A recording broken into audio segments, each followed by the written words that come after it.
Hello, this is Dr. John Oliveira again with a new video about some more recent findings on brain calcification, also known as Forest disease.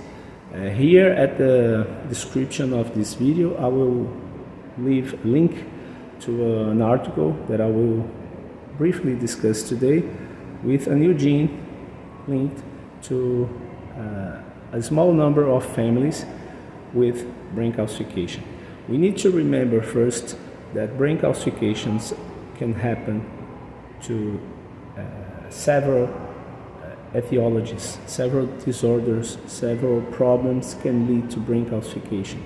But part of patients have a familial primary brain calcification, so they usually have several siblings with brain calcification. And since 2012, several colleagues discovered about 7 genes linked to brain calcification, and now we have the number 8. So the first genes help to explain what we call autosomal dominant brain calcification, which means that if you have a mutation in a gene with autosomal dominant inheritance, you're gonna need only one variant, one mutation from a father or mother to develop the disease. So usually is a condition where you're gonna have every other generation possible carriers and developing the disease. So these genes since 2012 they have been listed as SCLC28, PDGFB, PDGFrB, and XPR1. But it didn't explain all the familial cases. So after that, we're still searching for autosomal dominant genes, but we also know at least 2 genes and now a third one.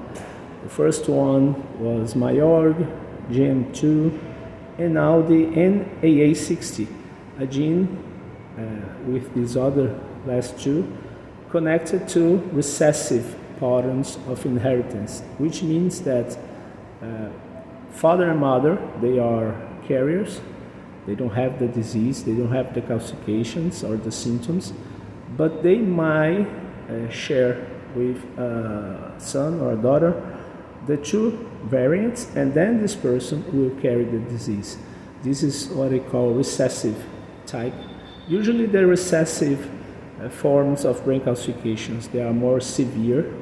Until now we know that the 3 genes linked to recessive patterns, they are more severe.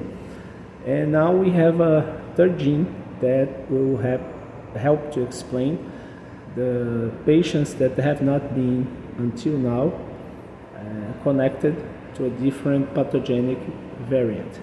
So this article was